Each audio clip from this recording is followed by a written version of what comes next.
Okay. Door number correction ఉంటుందా sir? Door number correction కూడా ఉంటుందండి. ఓకే. డోర్ నెంబర్ కరెక్షన్ కూడా రావాలి వాళ్ళకు. ఆ! వాళ్ళకి ఇది రాదు అనేది కాకుండా అది అది చెప్తారు అది గూడా. చెప్తారు ఖచ్చితంగా. అట్లాగే వర్టికల్ నంబర్స్. అవునండి. ఆ! వర్టికల్ నెంబర్స్ గురించి కూడా నేర్పిస్తాం. ఓకే.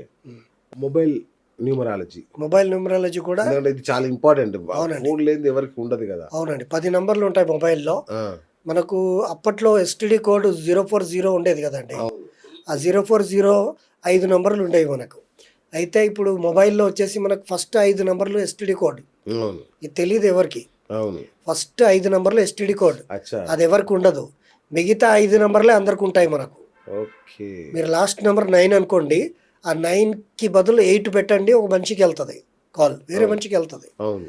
అదే ఫస్ట్ 5 5 డిజిట్లలో ఒక్క నంబర్ మార్చి చేయండి, అది అసలు ఎక్కడికి వెళ్తుంది, మనిషికి వెళ్ళదు అది. అచ్చా! ఫస్ట్ 5 నంబర్లు ఎస్టీడీ కోడ్ అనమాట. ఓకే. నెక్స్ట్ 5 నంబర్లు వచ్చేసి మన నంబర్లు.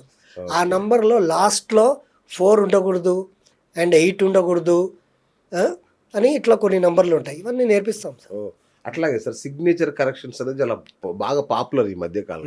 అది కూడా ప్రాక్టికల్గా నేర్పిస్తారా మీరు? గ్రాఫాలజీ అండి ఖచ్చితంగా పనిచేస్తున్నా. గ్రాఫాలజీ అనేది ఎందుకు పనిచేస్తుందంటే మన మైండ్లో ఉన్నటువంటి థింకింగ్ ఏదైతే ఎనర్జీ ఉంటుందో అది మనం రాతపూర్వకంగా కంప్లీట్ చేస్తాం ఓకే. ఎనర్జీని. అవును.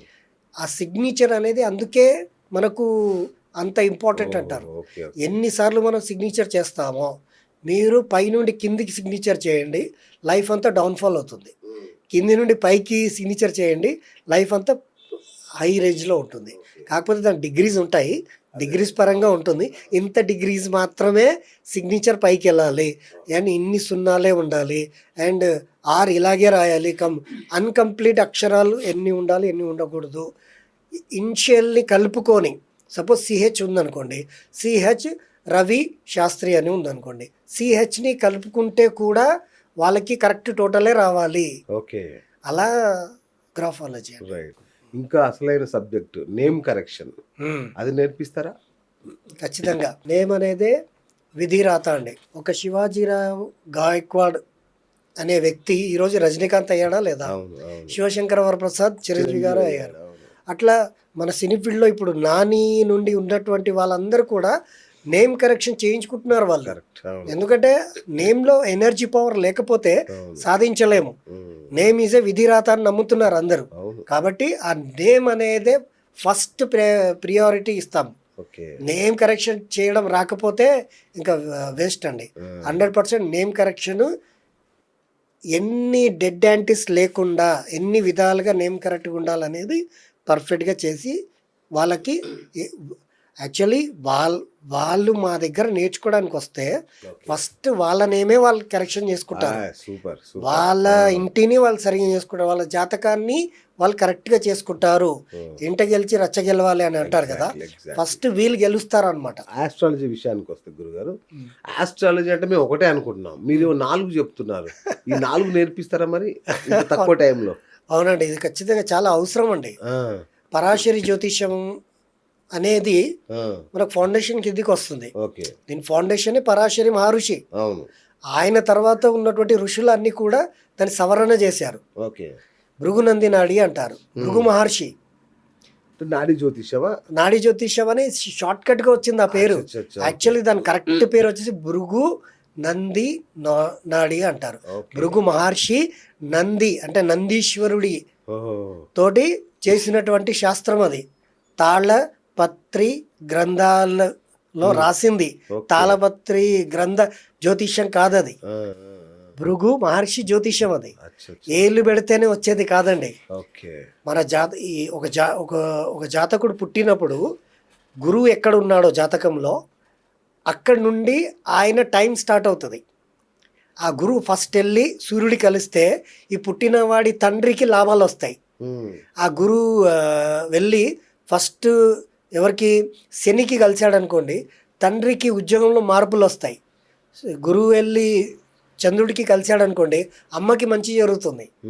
ఇది నాడి చెప్తుంది, మేము నేర్పిస్తాంగా, మాకు వచ్చు కదండి. సూపర్. అదే తర్వాత భృగునంది నాడి. జెమిని ఏం చెప్తుంది? డిగ్రీస్. మనం పుట్టినప్పుడు గ్రహాలు ఎన్నెన్ని డిగ్రీస్ తేడాల్లో ఉన్నాయి. ఆహాహా. టాప్లో అన్నిటికంటే టాప్లో ఏ గ్రహం ఉంది, అన్నిటికంటే తక్కువలో ఏముంది. ఈ గ్రహాలలో ఒక్క ఘాతకాధిపతి ఉంటాడు.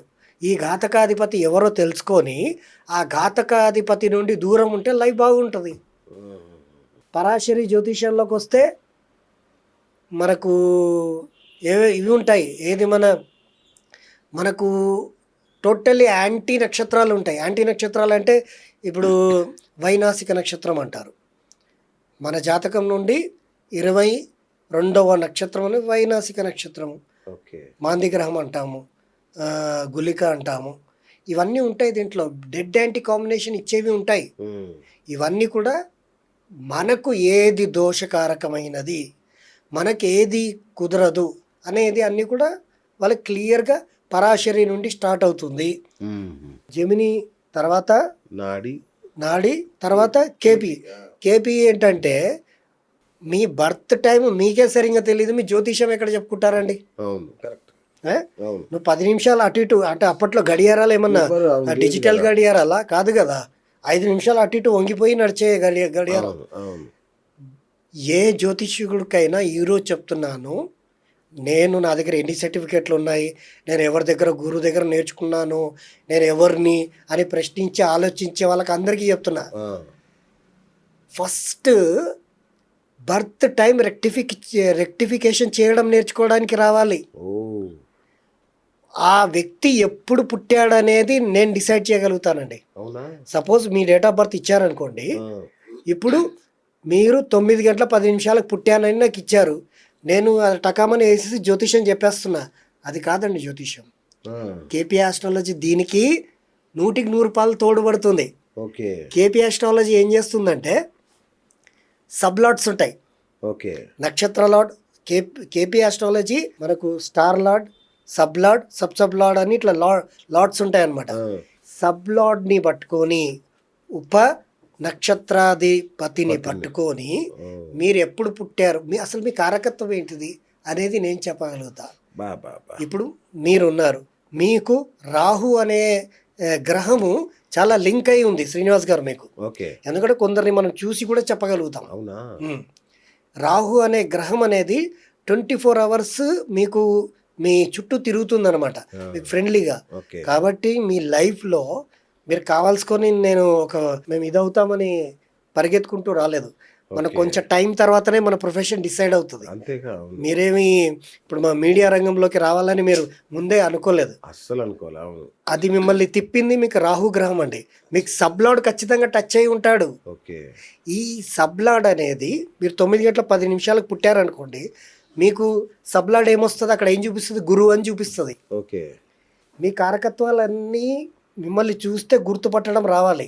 ఓకే గురుగారు, కానీ ఈ 4 ఒకేసారి నేర్పిస్తే కన్ఫ్యూజ్ అవ్వరా మన వాళ్ళు? అవ్వరండి. అంటే దానికి ఇంటర్లింక్ ఏమైనా ఉంటుందా? ఉంటుంది. అది సింప్లిఫైడ్ సిస్టమ్ ఏమైనా ఉంటుందా దీనికి? ఈజీ టిప్స్, అందుకే కోర్స్. ఓకే. ఎందుకంటే 4 ఒకేసారి అంటే మీరు ఏంటంటే ప్రేక్షకులకు ఎలాంటి సందేహాలు లేకుండా క్లారిటీ క్వశ్చన్ అడుగుతున్నారు. 4 ఒకటేసారి ఎట్లా నేర్పిస్తారు అనేది మెయిన్ పాయింట్ అండి. సో నేను ఇప్పుడు చెప్పే పద్ధతిలోనే మీకు అర్థమవుతుంది. ఏంటంటే ఫస్ట్ బర్త్ టైం రెక్టిఫికేషన్ చేయడం రావాలి. బర్త్ టైం రెక్టిఫికేషన్ ఎట్లా చేస్తున్నా అది కూడా ఇప్పుడే చెప్పేస్తున్నాను. 9-10కి పుట్టాడు అనుకోండి, అక్కడ గురు సబ్లాడ్లో ఉన్నాడని తెలుస్తుంది. కానీ ఈయన కారకత్వం, ఈయన పని అంతా కూడా మీడియా రంగం అనుకోండి మీది. అప్పుడు గురువుని చేంజ్ చేసి రాహులోకి తీసుకొస్తాం. అప్పుడు మీ పర్ఫెక్ట్ టైం అనేది పడుతుంది.